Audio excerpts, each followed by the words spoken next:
In 1897, a man named Hiram Cobb walked into a hollow in the mountains of western North Carolina and built himself a cabin in the deepest fold he could find. He planned to live there alone, trapping and keeping to himself, the way some men did back then. He was good at it, and he knew the forest the way a farmer knows his fields. But something in those woods was watching him, and it was learning. By the time he understood what was happening, the line between who he was and what was replacing him had already started to disappear. There is a place in the mountains of western North Carolina where the trees grow so thick and the hollows run so deep that the sun barely touches the ground by noon. The land didn't have a name back then, not the way it does now. Nobody called it Pisgah National Forest in 1897 because that designation wouldn't exist for another 19 years. It was just ridge after ridge of old-growth hardwood, creeks that nobody had mapped, and silence so complete it felt like the forest was holding its breath. The terrain rolls through the Blue Ridge and Great Balsam Mountains, with peaks that climb above 6,000 feet, some of the highest ground east of the Mississippi River. It's part of what geologists call the Appalachian temperate rainforest, which means the rain comes often and the undergrowth grows so dense that a man can walk 20 feet off a game trail and disappear into the green. In the 1890s, most of this country had never been logged, never been surveyed, never been cut for anything except the occasional cabin and the occasional trap line. A logging boom had started in the 1880s, pushed by outside money and outside companies that saw old-growth timber as profit waiting to be pulled. The operations crept into the mountains year by year, building rough roads and slashing narrow-gauge rail beds into the valleys. But the deepest hollows, the ones where the creeks ran cold and the canopy swallowed the light, those stayed out of reach. The loggers couldn't get equipment to them, and the terrain was too rough to justify the cost. So the oldest, darkest parts of the forest remained the way they'd been for centuries, untouched except by the occasional trapper or hunter who knew how to move through country that didn't want company. The Cherokee had lived in those mountains for hundreds of years before the first European settlers arrived, and they had their own names for the peaks and the rivers and the hollows. Most of the Cherokee were forced out in the 1830s during the removal that scattered their nation, but some stayed, hiding in the remote coves where the soldiers couldn't reach. Their stories about the forest didn't leave with them. The settlers who moved in absorbed pieces of that oral tradition the way they absorbed everything else, mixing it with their own superstitions, until the boundary between Cherokee belief and Scotch-Irish folklore blurred into something that belonged to neither and both. One of those stories was about the voice. People in the southern Appalachians had been telling it for generations, and folklorists at East Tennessee State University later collected dozens of accounts from mountain communities that all described the same thing. A voice comes from the trees, and it sounds like someone you know, your brother, your neighbor, your wife, calling from the ridge above the house. The accent is right, the tone is right, the cadence is right, and every detail is perfect except one. There's nobody there. The old warning that came with the story was simple. If you hear your name called from the woods, you don't answer. The people who lived in those mountains understood something about isolation that's hard to grasp now. When you're alone in a hollow for weeks at a time, with no telephone, no road, no neighbor close enough to shout to, the line between what's real and what's not gets thin. You hear things. You see shapes in the timber that resolve into nothing when you look again. Your mind plays tricks, and you learn to sort the tricks from the genuine because your life depends on reading the forest correctly. But every now and then, something happens that doesn't fit either category. It's not a trick of the mind, and it's not something you can explain with weather or animals or fatigue. It's something else. And the old stories exist because those somethings have been happening for as long as people have been living in those mountains. That's the country Hiram Cobb walked into when he decided to build his cabin. He chose a hollow so deep that the nearest settlement was 2 days on foot, where the creek ran clear, and the game was thick, and the silence had a weight to it that most men would find unbearable. Hiram didn't find it unbearable. He found it familiar. Hiram Cobb was somewhere past 50 when he built the cabin, though nobody knew his exact age because he didn't talk about himself much, and the people who traded with him didn't ask. He was tall and raw-boned, with the kind of lean, weathered frame that comes from decades of physical work and not quite enough to eat. His face was gaunt and asymmetrical, the skin tanned to leather by years of mountain sun and winter wind.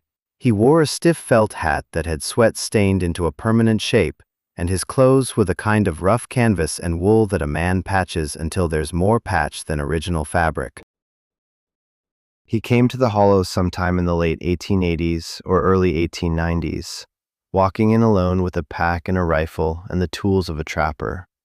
He didn't tell anyone he was coming, and he didn't ask permission, because the land he chose didn't belong to anyone who would object. It was federal land before the federal government had decided what to do with it, unmanaged wilderness where a man could build a cabin and run a trap line and live his whole life without encountering a piece of paper that told him no. His daily routine followed the rhythm of the forest. He was up before light, checking his trap line at first dawn when the animals were still moving and the ground was wet enough to hold tracks.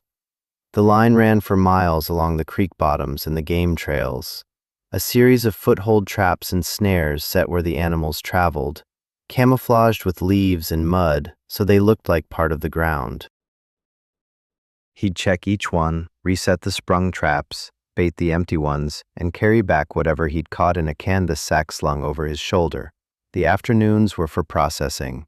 A trapper who catches an animal has to skin it, scrape the hide clean, stretch it on a drying frame, and let it cure before it's worth anything. It's slow, methodical work that smells of blood and fat and the chemicals he used to preserve the fur. Hiram did it the way he did everything, with the quiet efficiency of a man who'd been doing it long enough that his hands didn't need his eyes. While the pelts dried, he'd split firewood, mend traps, patch the cabin roof, do the 100 small tasks that kept a man alive in a place where nobody was coming to help him. He traded pelts twice a year, walking the 2 days to the nearest settlement with a bundle of dried fur on his back. He'd trade for salt, coffee, ammunition, maybe a new trap or a piece of canvas. The merchants knew him by sight, but not by conversation. He spoke when he needed to, answered questions about the weather and the game, and then he'd walk back into the mountains, and that was it for another 6 months. People who encountered him during those trips described a man who was comfortable with silence in a way that made other people uncomfortable. He didn't seem lonely or strange or disturbed or running from anything. He just seemed like a man who preferred his own company, who had looked at the world of settlements and families and obligations and decided it wasn't for him.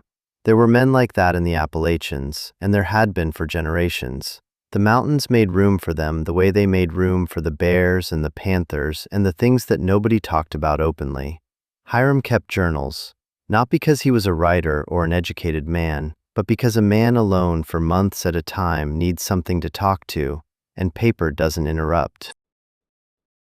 The notebooks were cheap composition books filled with pencil, short entries about the weather, the trap counts, the animals he'd seen, the condition of the creek. His handwriting was plain and steady, the words spare and practical, the kind of writing that treats language as a tool rather than an art. Temperature, wind direction, the number of pelts dried and ready for trade, all of it went down in the same flat tone. A bear got into his food cache once, and a winter storm buried the cabin to the eaves, and both events received the same matter-of-fact treatment as a note about the creek level dropping. Feelings, loneliness, anything that wasn't observable and concrete, never appeared on the page. His early journals read like the logs of a man who had total control over his world. The trap line was as familiar to him as a clockmaker's movement, every spring and pan and set positioned with the same precision. Hiram could predict where the animals would move based on the season and the water level and the moon, and he could read the weather in the way the birds behaved and the way the clouds stacked against the ridgeline. Competent and self-sufficient and completely alone, he existed in the hollow the way a stone exists in a creek, settled and steady and unmoved by what flows around it. The entries from his first years in the hollow are the quietest, steadiest pages in the whole collection. But somewhere in the middle of the third or fourth notebook, the entries start to shift. The handwriting stays the same, but the content changes. Small things at first. Things that don't fit the pattern of a man recording his daily work. A note about a sound he couldn't identify. A mention of tracks he didn't recognize.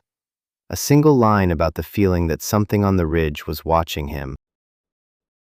These entries are brief and dry, written in the same practical tone as the rest, but they mark the beginning of something that would eventually fill every page. The first entry that breaks the pattern is dated in early spring, though Hiram didn't always date his entries consistently. He writes that he found one of his foothold traps triggered and empty, the bait gone, the jaws tripped cleanly. No animal tracks around it. No blood, no hair, no sign of a catch at all. He notes it and moves on, blaming it on a raccoon that got lucky or a mink too small to hold. It happens to every trapper. Traps miss sometimes. Then it happens again, and then again. 3 traps in a week, all triggered, all empty, all with the bait missing and no tracks. He writes about it with more detail now, studying the dirt around each trap, looking for the imprint of whatever took the bait. He finds nothing. The ground around the traps is undisturbed, as if whatever triggered them didn't step on the soil at all, or step so lightly that it left no mark. A week later, he hears the footsteps. He's lying on his pallet after dark, the fire burning low, and he hears something walking on the ridge above the cabin.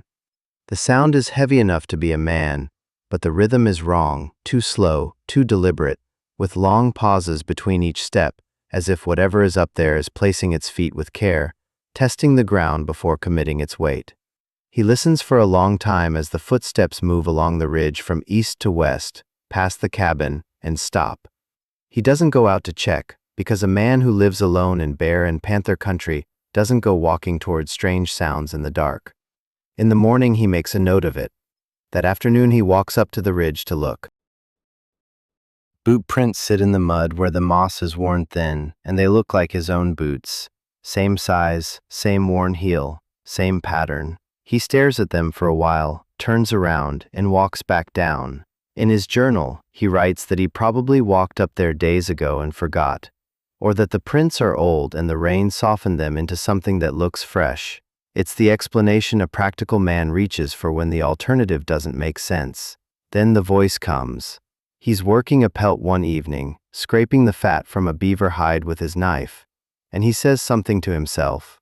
A plain sentence, the kind of thing a man alone says out loud without thinking about it. A comment about the weather turning or the trap line needing resetting. And the same words come back to him from across the hollow. Same tone, same cadence, same voice. A delay of a few seconds, then his own sentence spoken back to him from the trees on the other side of the creek. He stops scraping. He sits still and listens. Nothing else comes. The hollow goes quiet, the way it goes quiet when something is holding its breath. He writes about it that night. The entry is short, maybe 3 lines. No fear in it, just confusion and the beginning of something that might be recognition.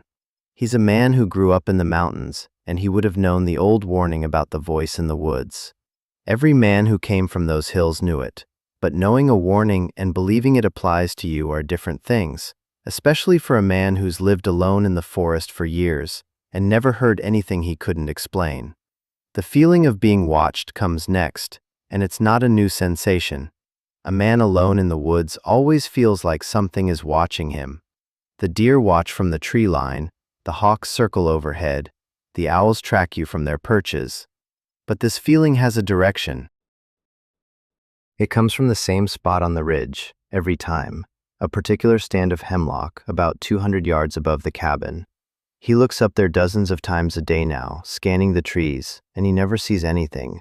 But the feeling doesn't go away. If anything, it gets stronger, more focused, as if whatever is up there is getting closer to the edge of the trees without crossing it. Journal entries through this period are careful and measured. Hiram is treating the situation the way he'd treat a new animal on his trap line, observing and recording, trying to understand the pattern before he reacts. He doesn't write that he's afraid. What he writes is that he's watching, that something is there, and that it knows he's watching too. Over the next several weeks, the entries grow longer. Hiram is tracking the phenomenon now, logging every incident the way he logs his trap counts, with times and conditions and observations. The precision of his notes is the precision of a man who has decided that whatever this is, it follows rules, and rules can be understood. Hiram starts testing it. One day he chops wood at noon, splitting a pile of oak in the clearing beside the cabin, and a few minutes later the sound of an axe hitting wood comes from the ridge. Not the same rhythm, not the same pattern, but the unmistakable crack of steel biting into timber, coming from a place where no tree is being cut. He stops and listens. The sound stops too, mid-swing, as if whatever made it realized he'd stopped. The next morning he calls out a word, standing in the clearing, facing the ridge, saying it once clearly and waiting. A few seconds pass. The word comes back, perfect, his voice and his tone and his accent, as if someone had recorded him and played it back with a slight delay. Then he tries another word, one he hasn't said in weeks, something specific and uncommon. It comes back too, just as clear, just as accurate. The tracks multiply. He finds them in places he hasn't walked in weeks, fresh in the mud, matching his boots down to the smallest detail. Not just the size and the heel pattern, but the way his left foot turns out slightly at the toe, and the specific scuff on the right heel where the leather has worn thin from years of walking on uneven ground. These are not tracks that a similar boot would make. These are his tracks, made by something wearing his exact pattern, or something that has learned to step the way he steps. He begins to understand something that the old stories about the mimic voice never prepared him for.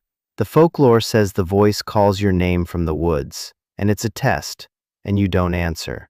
But this thing isn't calling, it's answering.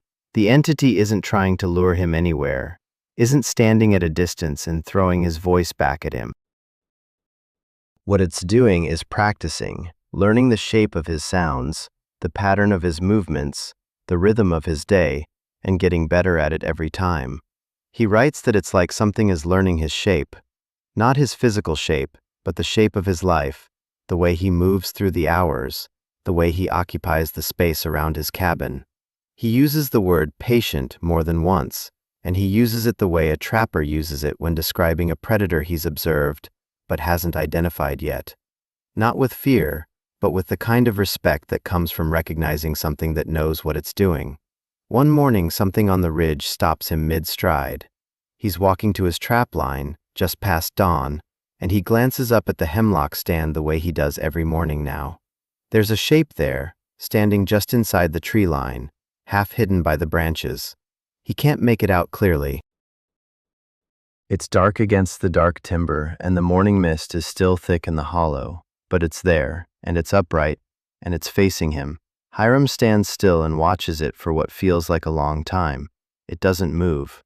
In his journal, he writes that it was standing where the tracks always start, and that it was the right size for a man, and that he couldn't see its face. The description stops there, mid-thought, as if he didn't trust himself to write what he thought he saw. Confidence that defined his earlier entries is eroding now. Hiram still writes in complete sentences, still records the facts, still approaches it like a man reading sign. But the sentences are longer, more uncertain, full of qualifications and second guesses. This is a man who has always known what he was looking at, in the woods and on the trap line and in the sky, and for the first time he's looking at something he can't read. Tracks tell him one thing, the voice tells him another. And the shape on the ridge tells him something he doesn't want to write down. He sees it clearly for the first time on a morning in late spring. The mist is sitting in the hollow the way it does when the temperature drops overnight, and the warm air rises off the creek. He steps outside to check the fire pit, and he looks up at the ridge out of habit, the way he does every morning now, scanning the tree line before he does anything else. There's a figure standing at the edge of the hemlocks. Not half hidden this time, not shapeless in the mist. It's standing in the open, at the point where the tree line meets the bare rock of the ridge, and it's wearing his old shirt. He recognizes it instantly. It's the canvas work shirt he'd thrown behind the cabin weeks ago because the elbows had rotted through and the fabric was too soft to hold a patch. He remembers throwing it, remembers the weight of it leaving his hand, remembers not caring where it landed because it was done. It was trash. It was something he'd shed. And now something is standing on that ridge, wearing it, or wearing what's left of it, the way a person wears a shirt they've just learned to put on. Arms through the sleeves, collar up around where a neck would be, torn elbows hanging loose at the sides. The figure itself is facing him. He can see the shape of it now, the posture, the way it stands. It's standing the way he stands when he's checking the weather. Weight on one leg, head tilted slightly to the side, shoulders uneven, his posture, his silhouette in his own discarded clothing, standing on his ridge, looking down at him. He doesn't move. He stands in the clearing in front of his cabin and looks up at the thing on the ridge, and it looks down at him, and neither of them moves, and the mist sits between them like a curtain that neither one wants to pull aside. Then the figure steps back into the trees, slowly, 1 foot at a time, the same deliberate placement he'd heard in the footsteps weeks before, and it's gone. And Hiram is left standing in the clearing with the realization that it has been up there the whole time, watching and collecting and learning, and he never looked up at the right moment until now. His journal entry that day is the longest he's written. He doesn't try to explain what he saw, doesn't reach for the practical explanations that carried him through the earlier entries. He just describes it, the way a man describes something he's still processing, still turning over in his mind, still trying to fit into a framework that keeps refusing to hold it. The handwriting is different that day. The letters are pressed harder into the page, the pencil digging grooves into the paper, as if he was pushing down to keep his hand steady. The old stories about the mimic voice never talked about this. The voice lures, it calls, it tests, and if you're careless enough to answer, it leads you into the woods and you don't come back. But this thing isn't luring or calling or standing at a distance and waiting for him to make a mistake. What it's doing is collecting. It took what he threw away, what he didn't want anymore, what he shed from his life, and now it's wearing it. Something is building itself out of the pieces he left behind. After the morning on the ridge, Hiram goes through his cabin and his property and starts cataloging what's missing. He's methodical about it, the way he's methodical about everything, checking every corner, every shelf, every spot where he stores or discards or forgets things. What he finds is a pattern that makes the hair on his arms stand up. A pair of old boots he'd left by the back wall, the soles worn through and the leather cracked, had vanished from the spot where he'd dropped them. A scrap of canvas he used as a work cloth for skinning, stiff with dried fat and blood, had disappeared from the brush pile behind the cabin. Rope he'd discarded because it had frayed past use had been taken from the same pile as the rest. Even a strand of hair he'd cut from his own head one evening, tossing it into the fire, except the fire had gone out before it caught, and the hair was gone from the ash in the morning. He hadn't thought about it at the time. He thinks about it now. Everything it took was something he'd discarded. Something he'd shed, thrown away, let go of, stopped needing. It wasn't stealing from him. It was collecting what he no longer wanted. The leavings of his life, the shed skin of a man going through his days. And it was using them. Hiram starts calling it a courtship in his journal. The word is used deliberately, not the way a man would use it lightly. He means it in the old sense, the way a suitor courts someone by learning their habits, their routines, their way of moving through the world. A suitor watches, learns, and adopts the patterns of the person they're pursuing, learns their speech, mirrors their movements, becomes familiar enough that the distance between them starts to feel like nothing. This thing is courting him by becoming him. Daily mimicry intensifies beyond sound. Hiram can hear it from the ridge now, going through what sounds like his morning routine. The chop of an axe on wood, coming from the trees. A creak of a door, though there's no door on that ridge. The scrape of a pot on a stone, the sound of someone stirring something over a fire. Not at the same time as him, but after him, delayed, as if it needs to watch him first and then practice what it saw. Hiram tries to break the pattern. He chops at a different hour, walks a different path to the trap line, does his chores out of order, reverses the sequence of his morning. For a day or two, the ridge goes quiet. The sounds stop, and the tracks don't appear, and he writes that he felt something like relief, a loosening in his chest, a sense that maybe he'd broken whatever held the thing's attention. Then on the third day, the sounds come back, adjusted, matching his new patterns. The axe falls when he chops now, and the door creaks when he opens his, and it adapted, learning his new routine the way it learned his old one. And it only took 2 days. A man needs months to change his habits that completely, but whatever this was didn't have habits to break. It had something faster, something that absorbed a new pattern the way a creek absorbs rain, and Hiram was running out of patterns to change. The psychological toll begins to show in his writing. For the first time, he writes about confusion, and it's not confusion about the entity, it's confusion about himself. He describes a moment when he was chopping wood at noon, and heard the axe sound from the ridge at the same time his own axe was falling, and for a second he couldn't tell which sound was his. The axe stopped mid-swing as he stood there with it over his shoulder, listening, and he writes that he wasn't sure if he was chopping, or if he was hearing himself chop, wasn't sure which one was the original, and which was the copy. A suitor who learns everything about you eventually knows you better than you know yourself, and Hiram is starting to feel the truth of that. The thing on the ridge never forgets a routine, never varies, never has an off day, never sleeps late or skips a chore, or takes a shortcut. It's becoming a more consistent version of his daily life than he is. He writes that the copy is better at being him than he is, and he writes it without drama, without self-pity, just the flat recognition of a man comparing 2 sets of tracks and admitting that the other set is straighter. Journal entries change character. The practical, spare writing of a trapper going about his work gives way to something fractured and uncertain, repetitive in places, circling back to the same observations from different angles, as if Hiram is trying to find a way into the problem that will make it solvable. He writes less about the trap line now. Pelts are piling up unprocessed. The trap line is running itself, or something is running it, because he finds traps checked and reset that he doesn't remember checking. Hiram writes about not being able to tell his own tracks from the thing's tracks. Footprints lead away from his cabin in the morning, fresh, matching his boots exactly, and he can't remember walking out there.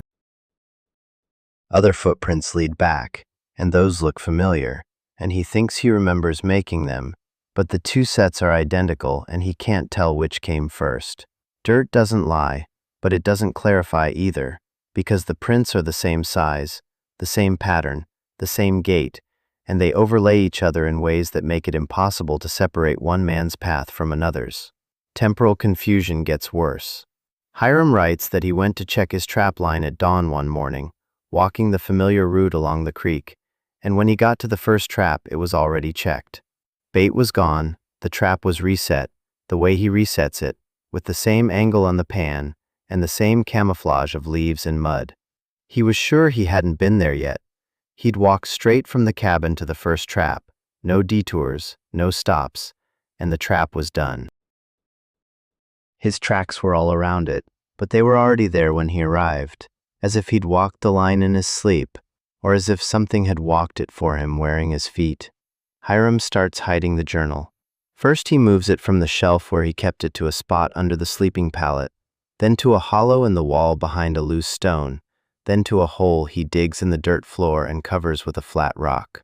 He's afraid the thing is reading it, not because he's seen it read, not because he's caught it in the cabin, but because it knows his routine so precisely that it might know when he writes and where he keeps the book and what he puts in it. If it's learning his life, his writing is part of his life, and what he puts on the page might be the last thing that's still his alone.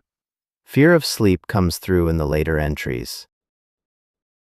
Hiram writes that he's afraid to close his eyes because when he wakes up, things have moved, always small things that he wouldn't notice if he weren't looking for them. The axe is in a different spot, leaning against the wall instead of on the stump, and the door is open when he left it shut.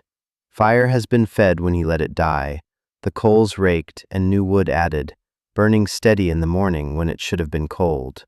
Someone has been in his cabin while he slept. Someone has been doing his chores while he lay there with his eyes closed. Or he's been doing them himself, walking in his sleep, and the thing on the ridge has been doing them too, and he can't tell the difference anymore. A breaking point comes in a single entry, short, written in handwriting that's tight and controlled, the letters small and pressed deep. Hiram writes that he doesn't know which one of us is writing this. He doesn't explain what he means, and he doesn't need to. The courtship has worked. Something has learned him so completely that the boundary between Hiram and the copy has dissolved, and Hiram can no longer say with certainty where he ends and it begins. His last coherent entries describe seeing it come down from the ridge one evening, not standing at the tree line but walking out into the open, crossing the clearing toward the cabin. He writes that it wasn't wearing his old shirt anymore, something newer, something that fit better, and he doesn't say where it got the clothes or what they were. The figure walked to the edge of the clearing and stopped, and Hiram writes that it looked like him, not like a copy but like him. The same posture, the same tilt of the head, the same way of standing with the weight on one leg and the shoulders uneven. It looked at him the way a man looks at his own reflection when he's trying to decide which one is real. Time passes after that entry, though how much time is impossible to say. Hiram had no neighbors who checked on him, no family who expected letters, no schedule that anyone outside the hollow was tracking. He traded pelts twice a year, spring and fall, and it was during one of those expected trips that his absence was noticed. A merchant in the nearest settlement, a man who'd done business with Hiram for several years, waited for him through the usual week. When Hiram didn't show, he waited another week. Then he asked around, and nobody had seen him, and nobody had walked the trail into that hollow recently, and the waiting turned into concern the way it does in mountain country, where a man alone is a man at risk and everyone knows it. Eventually someone walked in to check. The journey took 2 days, same as it always did, through the creek bottoms and up the game trails and into the deep hollow where the canopy closed overhead and the light went thin. They found the cabin standing exactly where Hiram had built it, logs weathered but solid, roof holding, chimney stones still mortared in place. Inside, everything was in order. The fire pit was cold but had been used recently, the ash white and fine, not weeks old. Pelts hung along the wall, dried and stretched, arranged in the way a trapper arranges them when he's preparing for a trade trip. Tools sat in their places on the shelf, the knife sharp, the traps clean, the bait tin full. The sleeping pallet was made, the blanket folded, the mattress stuffed tight with fresh pine boughs. His good boots were by the door, and his jacket hung on the peg, and his hat sat on the shelf next to the bait tin, the felt stiff and sweat-stained, shaped by years of the same head wearing it. A man who leaves doesn't leave his boots. A man who is dragged out doesn't leave his cabin swept and his pelts arranged.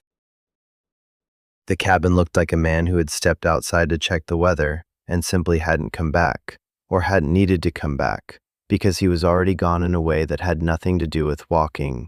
They searched around the cabin, followed the trap line up the creek, climbed the ridge to the hemlock stand, and found no body, no signs of a fall or a struggle or an animal attack.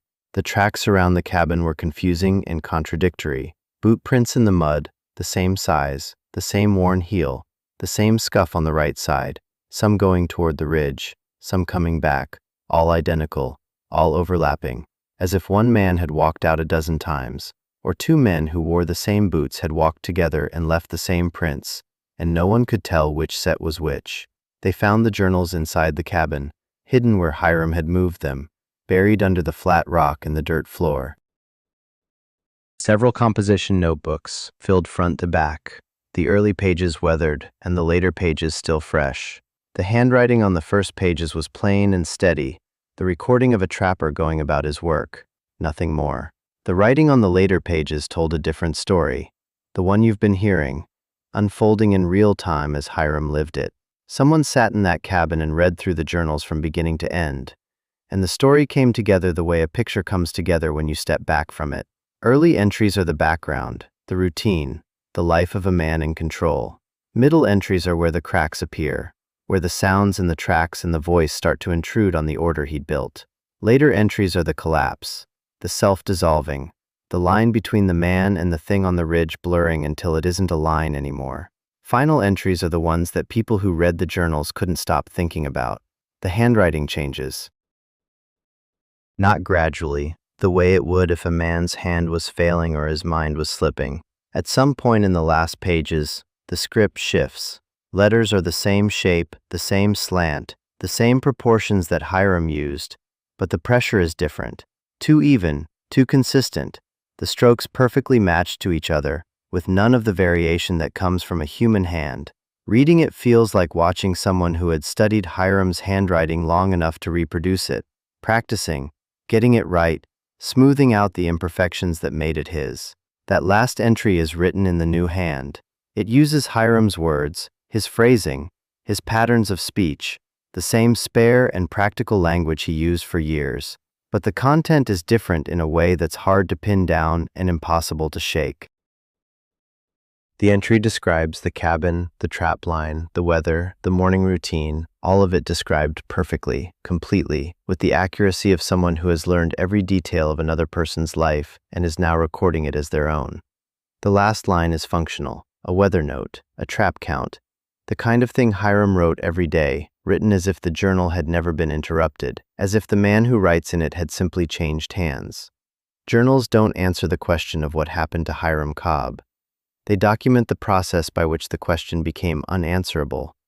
Something in those woods watched a man long enough and closely enough to learn him completely, and then it stepped into the space he'd occupied and continued his life without interruption. Whether Hiram walked away, or was taken, or simply ceased to be because there was no longer a need for two of him, the journals don't say. They end the way the forest ends, a sound, not with a stop, but with a fade. The old voice thinning out and a new voice picking up the same words and carrying them forward. The journals were passed around, shown to a few people in the settlement, read and discussed, and argued over the way people in the mountains argue over things that can't be settled. Eventually they were lost, or destroyed, or simply faded the way old paper does in damp country. The story survived because stories like that don't die in Appalachia. They go quiet for a while, the way the hollow goes quiet when something is listening. And then someone finds them again and tells them to someone else, and the telling is enough to keep them alive. The land where Hiram Cobb built his cabin became Pisgah National Forest in 1916, and the trees grew back over his hollow, and the cabin rotted into the dirt. But the journals describe something that doesn't need a cabin, doesn't need a name, and doesn't need you to be alive to keep being you. If you want more stories the mountains tried to keep quiet, subscribe to the channel.